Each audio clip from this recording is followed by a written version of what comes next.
The relationship between the army and the people was almost sacred in China because the People's Liberation Army, that was their name, People's Liberation Army, had really liberated China from feudalism, from imperialism. They kicked out all the foreigners who had special territory in Shanghai, in Qingdao, in Canton. There were special zones that foreigners controlled.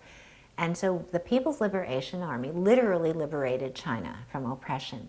And their relationship with the people was always good. It was not at all how other countries feel about their military.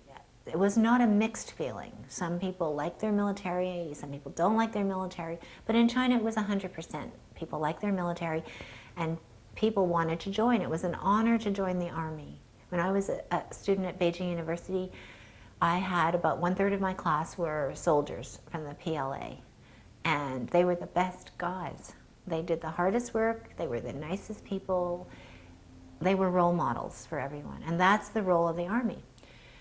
So when martial law was declared, people were a little bit worried. They wanted to see how the army would react, and the army reacted the way everyone expected, which is the army didn't do anything. They sort of froze. I mean, tanks were sent into Beijing and people stopped them.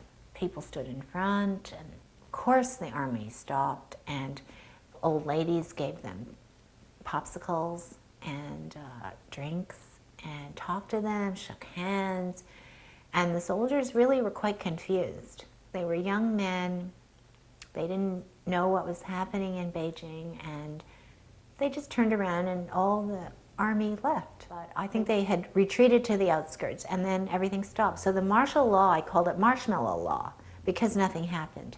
And that was a big humiliation for the government, for the Communist Party. The second time they came in was way more serious. It was the night of June 3rd.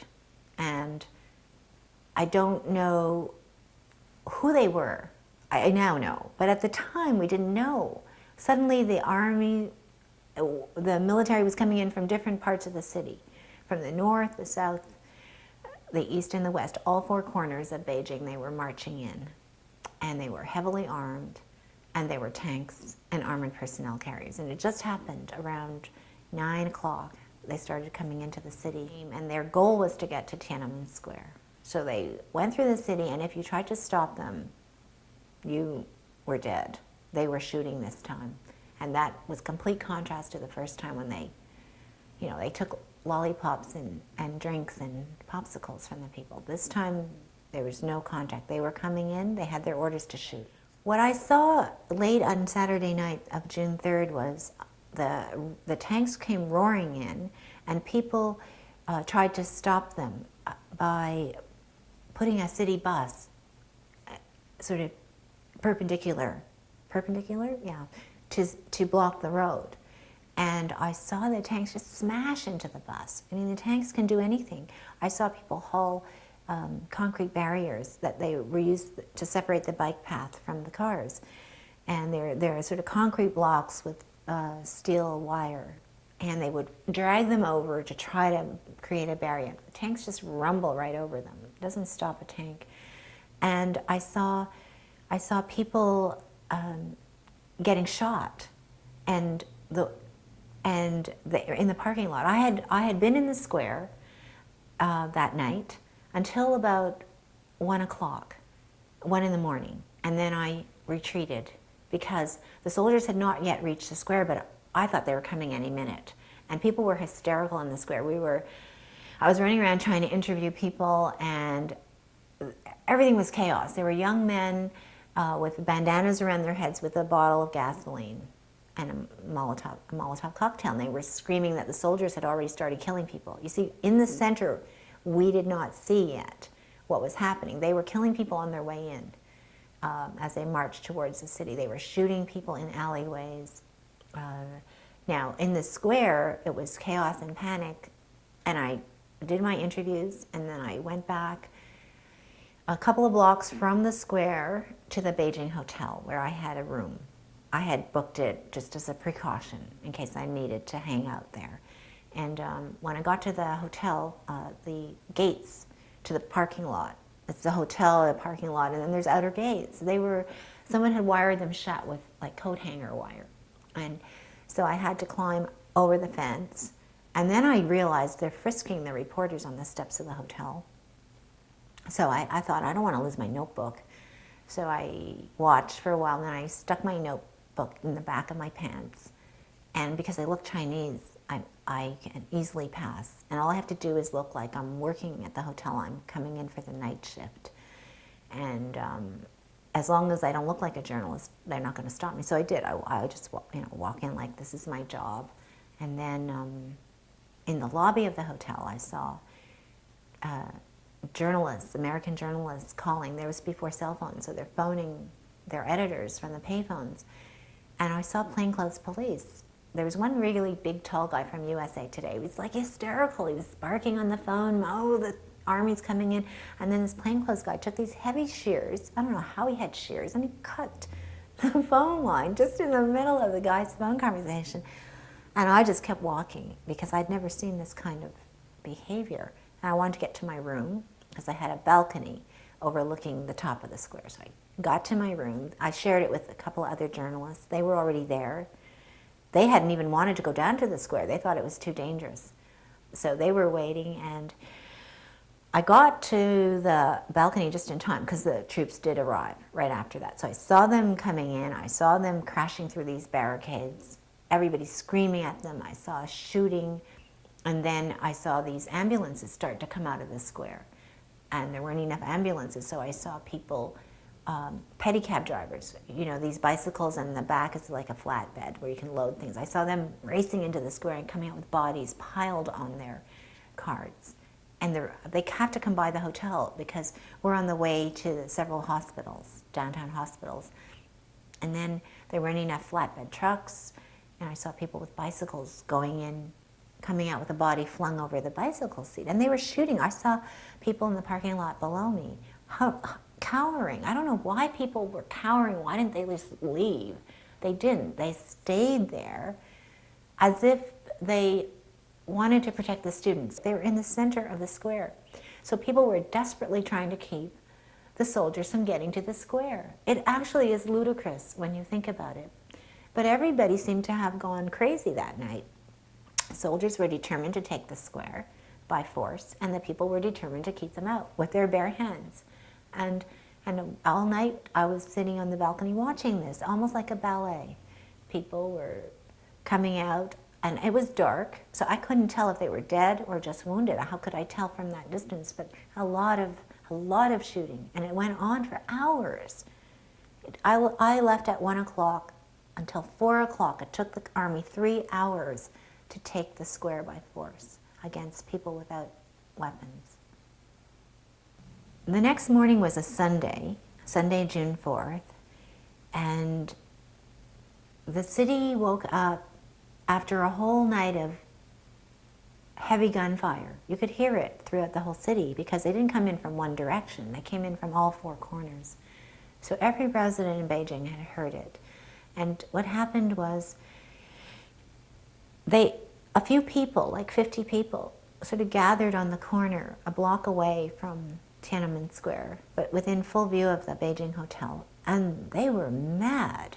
They were screaming at the soldiers. The soldiers were guarding the square. So the part I could see, which was the northeast corner, they had a double row of soldiers actually guarding the square. Because as I told you, it was sort of like a military objective. They have the square now. And so the people gathered on the corner and they were screaming. They were angry because of so much violence and so much destruction and so many people dead. And they started screaming curses at the soldiers and yelling and saying blood debts will be repaid by blood, which is an old Chinese curse or something. So after a while, I noticed that the commander, the officer in charge of these 2 rows of soldiers, gave them an order, and they raised their rifles and they took aim. And when they raised their rifles, the group of people in the corner started running, and they, of course, didn't run towards the square. They ran away from the square, which is just past the hotel. So as they ran, I expected, okay, so that's the end of that. It wasn't. The soldiers started shooting. And they shot them in the backs as they were running. Some of them fell right in front of me. The night before, you could rescue people. Now, when people tried to take the wounded away, they were shot at.